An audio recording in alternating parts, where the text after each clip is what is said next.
And then I wrote about how I understand going for it on 4th and 1 from your own 45 to start the second half. I am in favor of coaches going for it on 4th down much more often. The analytics all say it's better for you in the long run if you take those chances. It's better than just punting the ball away all the time. So I did not criticize him for going for that. I just pointed out that was a little inconsistent after you decided not to try to score at the end of the first half. When you have 2 timeouts, a very good passing offense, and you're playing a team that you expect to score a lot of points. I thought that was a little illogical. So I didn't really hammer him much. I just think that I think there are legitimate questions about some of the things he did, and he didn't really seem in the mood to answer them.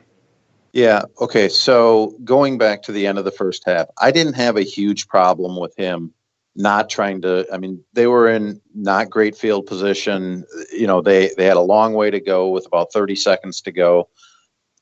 After they gained, I think it was about a 7 yards on the run, I maybe would have liked to have seen, okay, let's get to the line of scrimmage, try to pick up a first down here. And if you get that and you don't get out of bounds, okay, now I think you can do things there. So I can see both sides of how things ended in the first end of the first half. What I almost feel like contributed to him going for the 4th down at the beginning of the third quarter was that he got booed for that decision at the end of the first half. And Now he wants to be more aggressive. I didn't like going for 4th and 1 in that situation because of where they were on the field. They were still on the negative side of the 50. So if they don't get it, they're giving the Saints a good opportunity. You pick up 1 first down and you're in field goal position. I didn't have as big of an issue with going for it there as to how they did it. So they get up there, it's 4th and 1, and you have Kirk Cousins in the shotgun. So he's not going to sneak it. That takes that element out of it. And then you go empty backfield. So now you almost are taking any shot of a run. The only possible run you're going to do is a quarterback draw or needing to scramble. I didn't like the play call more than I didn't like the going for it on 4th and 1. I thought you just took too many options off the table by having Cousins in shotgun with an empty backfield. That part of it I didn't like at all.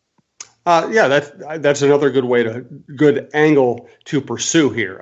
Again, I think the numbers all point to the fact that going for it on 4th down is a good idea, and so I'm not going to rip the guy if he fails. But I agree with you. I don't like when you take away options. If he, we've seen it so often with Brady, with Rodgers, other quarterbacks. If you line up in a more traditional set, sometimes the defense, worrying about all the options, doesn't cover a hole, and you can just dive over or push forward and get the first down. And Brady often gets 4 or 5 yards in quarterback sneaks because he just says, okay, they're not going to cover that hole, I'm just going. You also have a good power back in Latavius Murray.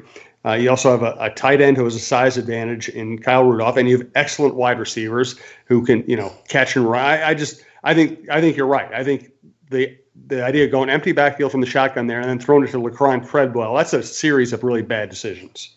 Yeah, I mean, you are going to what I would say is your least reliable receiver there. Now, I mean, the throw was decent and the defensive play was good too to be able to knock it away. I mean, it wasn't like Treadwell dropped, an uncontested pass. So that part, you could argue either way. Of course, you don't want to force it into double coverage. And, frankly, the Saints were doing a lot of that on Diggs and Thielen, as they should, and those two still produced. And the other thing that we haven't really found out yet, I wanted to ask Zimmer about it, but I figured, after the game, it was such a ridiculous mood that he was in. He wasn't going to answer questions, so I didn't even try. Right, and that's kind of what I fell into too. But what I wanted to ask him, when the subject of time management came up, was, okay, you made the decision, obviously, to go for it on 4th and 1. How much input did you have into the play that was called? Because that could have been all on John DeFilippo and none on Zimmer. So that part, you don't exactly know where to place blame on what sort of call was made.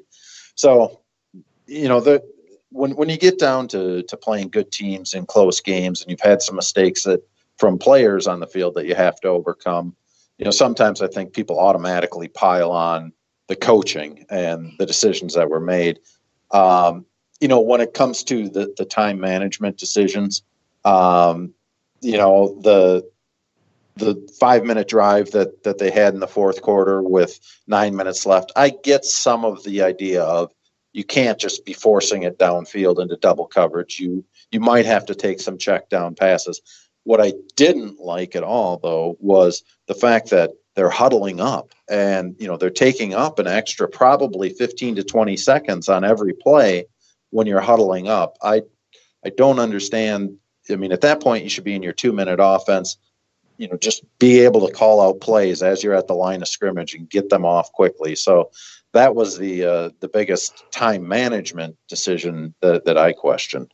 Yeah, I agree with you there. Absolutely. And I have to put that on Zimmer. I mean, that's to me the head coach's job to say, hey, let's go here, and that's where another place where I would blame Zimmer over worrying about anything Cousins was responsible for. Hey, let's thank Mississippi Pub, our occasional host. We try to do one live show a month down at Mississippi Pub in Inver Grove Heights. It's 4455 66th Street East. They have lunch specials. They have happy hours. They have a view of the river, which is in beautiful fall bloom right now. They have a view of the marina. Great comfort food, burgers, breakfast, Friday fish fries. I actually said that correctly, which really surprises me. $6 burgers, 11 a.m. to 2 p.m. Monday through Friday. They will host your private parties. Check out everything they can do for you at MississippiPub.com and stop by if you're ever in Inver Grove Heights. Cool place to hang out. And thanks to their co-sponsor of the podcast, Beaver Island Brewing. Beaver Island Brewing, your really cool microbrew joint out of St. Cloud. All right, so let's face the fact that injuries were a factor in this game. The Saints had, I thought, a clear advantage coming in with all their offensive weapons going against a defense that was missing Xavier Rhodes and Anthony Barr. And really, the funny thing is, because the big plays were really the turnovers, more so than Breeze just picking them apart, which is kind of what I expected. Let's start here. What injuries do you think mattered the most, and who's coming back as far as you can tell? Well, I was surprised, quite frankly, that the game played out how it did from the Vikings defensive perspective and the Saints offensive perspective. I thought for sure Drew Brees was going to be targeting Holton Hill, and he had Michael Thomas lined up against him. And it was an easy matchup for the Saints to get, because without Xavier Rhodes there, the Vikings cornerbacks were not switching sides at all. So if you wanted Michael Thomas on Holton Hill, all you had to do was send Michael Thomas out to the right offensive side of the formation, and you got that matchup. He only targeted Holton Hill 3 times in the game. 2 of the throws were a little bit off and incompletions. 1 was a 6-yard pickup. So, for as little as Holton Hill was targeted, I thought he did a good job. Eric Wilson filling in for Anthony Barr, I thought he did a fine job too. He played about half the snaps, whereas Holton Hill got basically full-time duty out at cornerback. So both of those I didn't think were much of a factor, despite me thinking that they'd be a huge factor going into the game. The bigger injuries that hurt the Vikings were on the offensive side of the ball. We continue to see Dalvin Cook not on the field, and Latavius Murray had a very good game. I thought he made a lot of nice cutback runs. He took advantage of holes that the offensive line was able to create on those cutback runs. I thought he made pretty much all the right decisions. But once again, if you put Dalvin Cook in that same situation and he's making those same cuts, there would have been opportunities for even bigger plays. And, against the number 1 rushing defense coming into this game, I thought the Vikings did a pretty good job early in the game getting yardage. It started to tighten up later in the game, so I'm not sure what sort of changes the Saints might have made there. But, I think Cook's absence hurt them a little bit. I think Riley Reif's absence continues to hurt them quite a bit. Rashad Hill has not been playing great. He's just, he's been a little too inconsistent out at left tackle, but I'll say this. it's not necessarily the strong point for him being out at left tackle. And I think he's also playing through some injuries too that's limiting the effectiveness that he can have. So I think Reef, of all the injuries that the Vikings had, was probably the biggest one that hurt them. And the fan perception is that the offensive line is killing this team. Is that overblown or is that right on? I think it's hurting them. I think they are, good enough in other areas to make up for it against most teams. In this case, Cousins, I think, was sacked 4 times. So obviously it wasn't a great performance. But, some of it, I put one of the sacks on Cousins, the one where he ended up, almost fumbling. I thought he was too indecisive. He had receivers, or he could have thrown the ball away. And just gotten rid of it. So I'll put that one on him. Danny Isadora had one play where he absolutely just whiffed on the guy and led to a sack. Kind of the same with Rashad Hill at one point. So, there were a few mistakes on the offensive line that hurt them. I don't think that was, necessarily the game breaker in this one. I think it was just the mistakes that Diggs and Thielen made that really, turned the tide of the game, and the Vikings just couldn't overcome it. Absolutely. Reminder, go to bitesquad.com, download the Bite Squad app. First-time users get to use the promo code TALKNORTH to get your first delivery for free. Basically, you get the delivery charge off of your delivery. You still pay for the food. I want to be clear about that, but we appreciate everybody's support of the network by ordering. Also want to thank our long-running sponsors, Twill and the Edina Galleria. Tim, we do need to get out to Twill one of these next few weeks, see their fall collection, chat with some fans, and get a chance to see Scott Dayton, who runs a great shop there. Very, very easy place to get in and out of. These in the Edina Galleria, a beautiful clothing store. They have a game on the TV. Check out twillmn.com and Twill on Instagram. Jim usually doesn't like to shop for clothes. I don't like it when he shops for clothes either, because he used to buy stuff I'd want to throw out. That's why I'm so glad he's found Twill in the Edina Galleria. He likes shopping there because of the comfortable environment and the friendly staff. He finds clothes that actually fit him properly and are high-quality brands that will look great for years, whether he's golfing or working. Our favorites so far are Peter Millar, Johnny O, and Barber.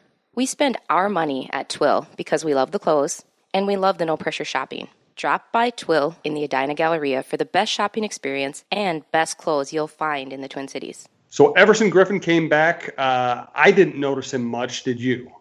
Well, I noticed him on the 2 penalties that he got. Yeah. So, yeah. And I think both of those led to first downs, and one of them was in that critical area where he jumps off sides and a third down turns into a first down.